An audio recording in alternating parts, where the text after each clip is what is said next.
मान्यवर कल मैं लकड़ी लेकर जब बाजार में जाऊंगा तो बाजार में से जो बिक्री होगी मैं उसी का सामान लेकर फिर हो सके अपने बच्चे के लिए और तुम्हारे लिए कुछ जरूरी सामान लेके आऊं। सुबह वह जंगल में जाता है और लकड़ी को काटता है। लकड़ी काटने के बाद सर पर गट्ठर बनाकर वह बाजार में ले जाकर बेचता है, लेकिन बाजार में उसे ज्यादा रुपए नहीं मिलता, जिससे वह परेशान होकर कहता है, सेठ जी इतने रुपए से क्या होगा, हमारे घर का कोई खर्चा तो चल ही नहीं पा रहा है, मैं बहुत परेशान हो गया हूँ।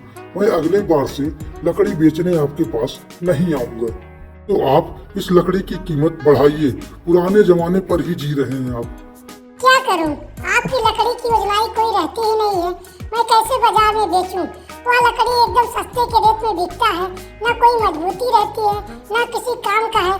मेरा लकड़ी काम का नहीं है तो आप मुझसे मत लीजिए, लेकिन आप मुझसे मांगते क्यों हैं? बार बार कहते हैं कि आप लकड़ी समय पे लाकर दे दीजिए। चलो ठीक है, हो सकता है कि अब की बार मैं तुम्हारी लकड़ी का कीमत बढ़ा दूं। अब तुम जो पैसे पाए हो इसे ले जाकर अपने जरूरत का सामान खरीदो। मैं अब की बार तुम्हारी लकड़ी का रेट बढ़ा दूंगा।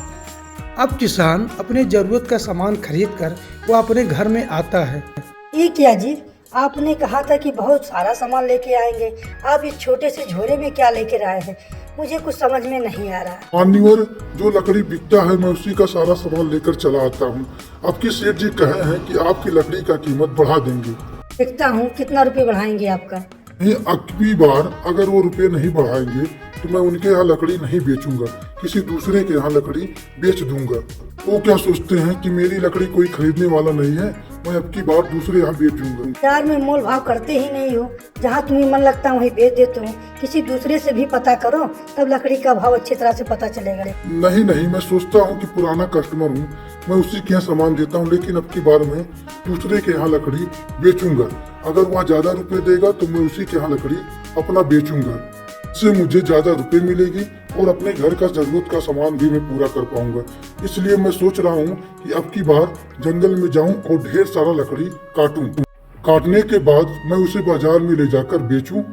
नहीं नहीं, अब की बार बाजार में मैं तुम्हारे साथ चलूंगा और देखता हूँ कि तुम्हारी लकड़ी कौन सबसे सस्ता खरीद पाता है। नहीं मान्यवर, तुम्हें जाने की कोई जरूरत नहीं है। मैं अब की बार सोच समझ के जाऊंगा और बाजार में अपनी लकड़ी को मोल भाव करके ही बेचूंगा। एक जगह मैं नहीं बेच सकता, मैं उसे जब तक मोल भाव कर नहीं लूंगा तब तक मैं किसी के यहाँ तौलाऊंगा नहीं। मैं अब की वादा कर रहा हूँ। मैं बार बार समझाता हूँ लेकिन आपको समझ में नहीं आता।